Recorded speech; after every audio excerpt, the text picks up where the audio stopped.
Gambling in a casino on the surface looks like a dazzling form of entertainment, a thrilling game in the adult world. But once you cross that invisible line, it can turn into a meat grinder for friendships, turning lifelong buddies into strangers overnight, or even bitter enemies. When George and his best friend Mike stepped into that brightly lit casino, the air was thick with optimism and excitement. They slapped each other's shoulders, cracking jokes, convinced Lady Luck was on their side that night. They thought they'd fight side by side, have a blast, and walk away loaded. Who could have guessed that this seemingly joyful moment of brotherhood was already planting the seeds for their relationship's collapse? It was a sunny Saturday afternoon, and George was mowing the lawn at home when his phone rang. It was Mike, his voice an octave higher than usual, brimming with undeniable enthusiasm. "George, my man, quit the yard work. Come with me tonight to Atlantic City for some fun. I'm feeling lucky as hell." George wasn't exactly thrilled about the idea. Work had been exhausting, and he'd rather kick back with a cold beer and watch a game for a quiet weekend. But his bond with Mike was something special. They'd been best friends since they were in diapers, skipping class together, getting into fights, chasing girls, and standing as best men at each other's weddings. That kind of history made it hard to say no. Besides, he didn't have any big plans for the evening, so he figured, why not tag along and let loose with his buddy? "All right, fine," he said. "Pick me up." A few hours later, they drove into that city that never seems to sleep. Inside the casino was a surreal, isolated world. No windows, no clocks, just flashing neon lights, the clinking of slot machines, and the hum of the crowd weaving a hypnotic symphony. They cashed in for chips, Mike heading straight for his favorite poker table, while George settled at the more laid-back blackjack tables. Whether it was luck or his calm mindset, George was on fire that night. The cards seemed to find him like they had eyes, the dealer kept busting, and his chip stack grew at a visible rate. In just 3 hours, his initial $500 turned into a hefty $4,000. He felt pure joy. But when he looked over at Mike, he saw a completely different scene. Mike's side was a storm of gloom. His chips were nearly gone, his face ashen, his eyes burning with frustration and defiance. He kept pulling cash from his pockets for more chips, betting more recklessly, clearly in a frenzy to chase his losses. George walked over, patted his shoulder, and tried to reason with him. "Hey Mike, luck's not with you tonight. How about we call it quits, grab some food, and get a drink?" Mike brushed him off irritably. "Leave me alone, I'm about to turn this around." George knew a gambler in that state wouldn't listen to reason, so he stood by helplessly. Half an hour later, Mike had burned through the $2,000 cash he brought. As they left the casino, the early morning breeze hit their faces, highlighting the stark contrast in their moods. George, with his winnings tucked in his pocket, felt lighthearted, while Mike looked like a defeated rooster, head down, silent. In the parking lot, Mike suddenly stopped, slapped George's shoulder with a forced, pained smile, and said, "Man, you were on fire tonight. Like a damn gambling god. Look, could you spot me $1,000? I'll pay you back next Friday when I get my paycheck. You won so much, help a brother out, yeah?" Does this scene sound familiar to anyone who's spent time in a casino? A friend looks at you with those pleading, expectant eyes, subtly leaning on years of friendship. George's stomach dropped. He sensed this was a massive trap, but looking at Mike's dejected face, he couldn't bring himself to say no. They were brothers, family since childhood. Turning his back now felt too cold. George reasoned. He'd won $4,000, lending $1,000 still left him with a $3,000 profit. $1,000 wasn't a huge hit, and Mike swore he'd pay it back next week. So he softened and nodded. "All right." George counted out 10 $100 bills from his winnings and handed them to Mike. Mike took the money like it was a lifeline, thumping his chest and promising loudly, "George, you're my guy. Don't worry, next Friday, I'll pay you back every cent." George thought that was the end of it, but he never could have imagined that Mike, instead of heading home, turned right back into the casino with that borrowed $1,000, determined to win it back. George couldn't stop him and waited outside. Predictably, in less than an hour, that $1,000 vanished like a pebble in the ocean. On the drive home, the silence was suffocating. To break it, George even treated Mike to an expensive late-night meal, thinking, whatever, we're brothers, no need to sweat the small stuff. Back home, George didn't dwell on it too much. But when Friday, the day Mike promised to repay, came and went with no word, George started to wonder. He wasn't the type to hound someone over money. He thought it was tacky to make a fuss, especially with his best friend. Maybe Mike was just tight on cash, he figured. A few days' delay was no big deal. But another week passed, then 2, and still no word from Mike. George finally lost patience and sent a text, keeping it light. "Yo man, how's it going? Work all right? By the way, you remember that $1,000, right?" The message went unanswered. 3 days later, Mike replied with a short, excuse-laden text. "Oh man, bills have been crazy and family expenses are nuts. Can't pay yet, need a bit." George felt a pang of unease but responded, No worries, handle your stuff. But once a crack in trust appears, it spreads like a spiderweb. Another week later, George's credit card bill arrived, and he was feeling the pinch himself. He reached out to Mike again, this time a bit more direct. Mike's response made George's blood boil and showed him just how gambling can twist someone's mind. Mike texted back, "You won so much that night, and you're sweating $1,000? That wasn't even your money. It was the casino's. Don't be so stingy, man." George stared at his phone, shaking with anger. What the hell did he mean? Not your money. The casino's money? George had put his own hard-earned cash on the line, taken the risk of losing it all, and won through luck and strategy. That money was his, every damn cent. Whether he won or lost, borrowing money means paying it back. That's basic integrity. Swallowing his rage, George replied, "Look, man, be reasonable. You said you'd pay me back in a week. It's been 3. I had a bad night last week and lost everything, so I'm tight too. When can you pay me back that $1,000? This time, Mike didn't even bother pretending. You're seriously hounding me over $1,000? So damn petty. His shameless attitude left George stunned. Mike was the one who broke his word, yet somehow George was the bad guy for being petty and unreasonable. From that day on, their relationship changed forever. Brothers who once shared everything now had an invisible wall between them. Mike started avoiding George, ignoring his calls and texts. At mutual friends' gatherings, Mike either made excuses to skip or, when forced to show up, gave an awkward nod with shifty eyes, like George was some kind of plague. The bond that once let them share a pair of pants was shattered over $1,000 and a single gambling night. This experience taught George a hard lesson. In a casino, lending money is a black hole that swallows everything. When someone's caught up in gambling, their brain isn't rational, adrenaline's pumping, and greed and desperation take over. After losing, the urge to win it back drives them to reckless decisions. When Mike borrowed that $1,000, he wasn't thinking, "How do I pay this back next week?" He was thinking, "With this $1,000, I'll win $2,000 for $1,000. Instead, he sank deeper, lost the borrowed money, couldn't repay, and their friendship was done. George later heard Mike didn't just owe him. He'd borrowed from 5 or 6 other friends, from a few hundred to a few thousand, and never paid anyone back.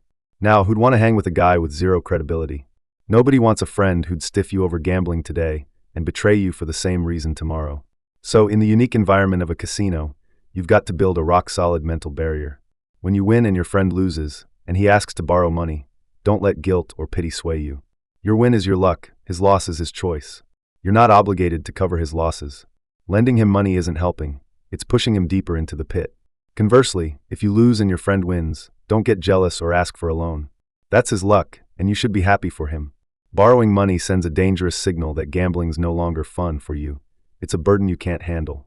If you're at the point of pawning your house, car, or taking out high-interest loans to keep gambling, stop immediately, pull back, and seriously ask yourself if you've got a real problem. George now has an ironclad rule: never lend money to friends for gambling, and never borrow from them for it either. No matter how close you are, money and gambling don't mix. If a friend gets mad at your refusal, calls you cheap, or says you're not a real brother, ask yourself, what does he really see you as? A true friend respects your boundaries and understands your concerns. Someone who's just after your cash to fuel their gambling doesn't care about you. They care about your wallet. Friendship is friendship. Gambling is gambling. Mixing the two ruins everything. George learned this the hard way, losing his best friend, so now he's upfront. Sorry, man, I can't lend you money. I've had bad experiences with this, and I don't want to lose you as a friend over cash.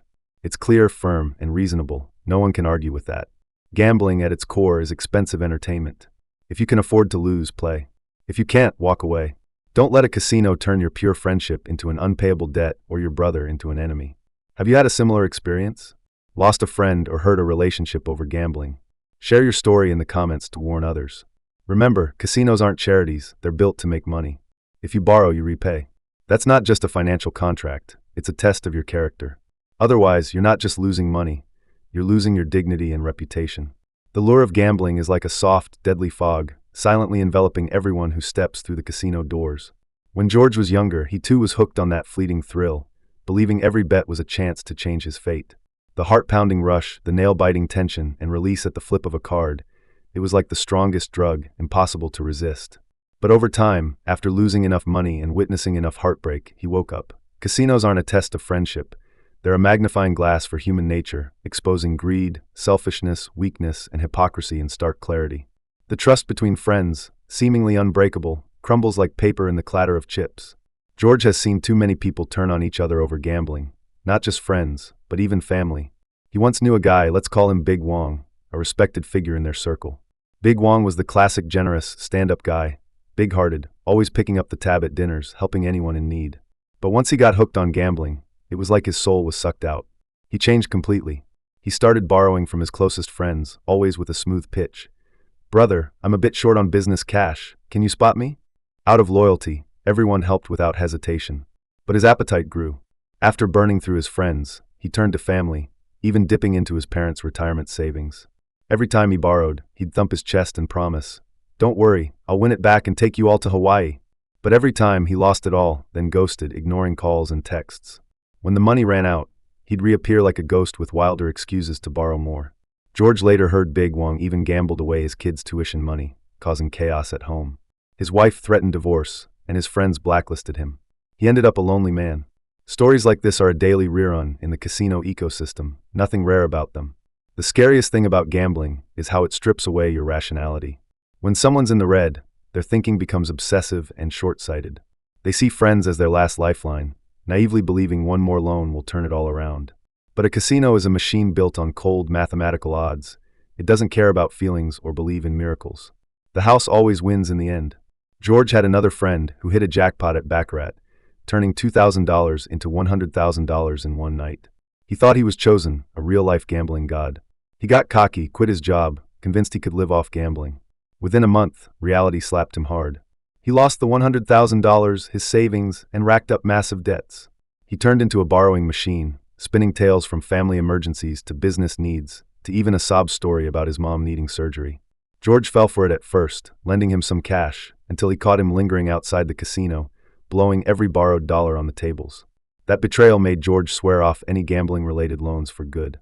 Gambling's ultimate destruction isn't just your wallet. It's your reputation, your trust, and every relationship you've built. George saw a gambler who, after losing everything, started stealing from his own home, TVs, computers, anything of value, pawning it for gambling money. He even sold his wife's heirloom jewelry.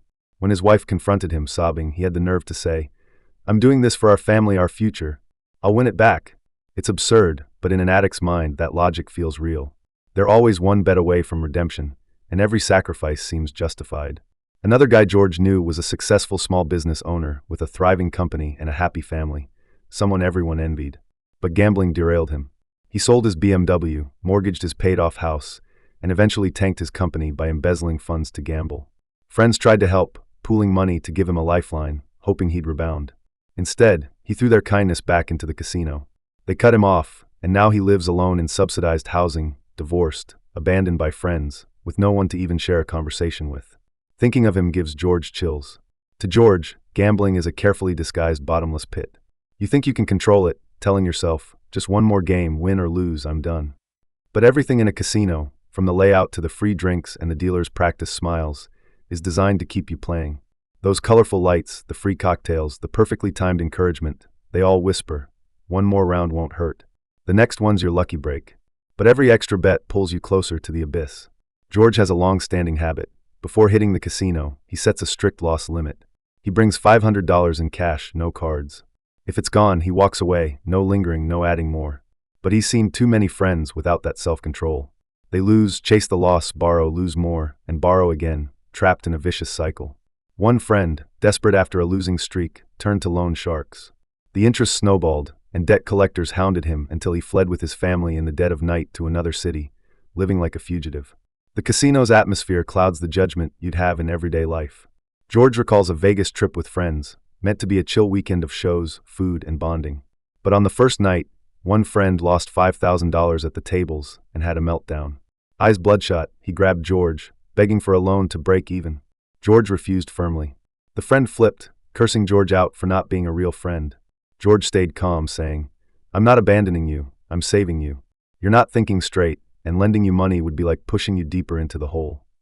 The friend didn't listen, borrowed from someone else, and lost another $3,000. The next day, he couldn't even afford his flight home. George covered the ticket out of pity, but that friend never spoke to him again, too ashamed to face him. Gambling didn't just kill their friendship, it stripped the guy's dignity. George has seen even worse. One gambler, after losing everything, became paranoid. He stopped blaming himself and started accusing friends of luring him to the casino to ruin him, even claiming dealers were cheating him.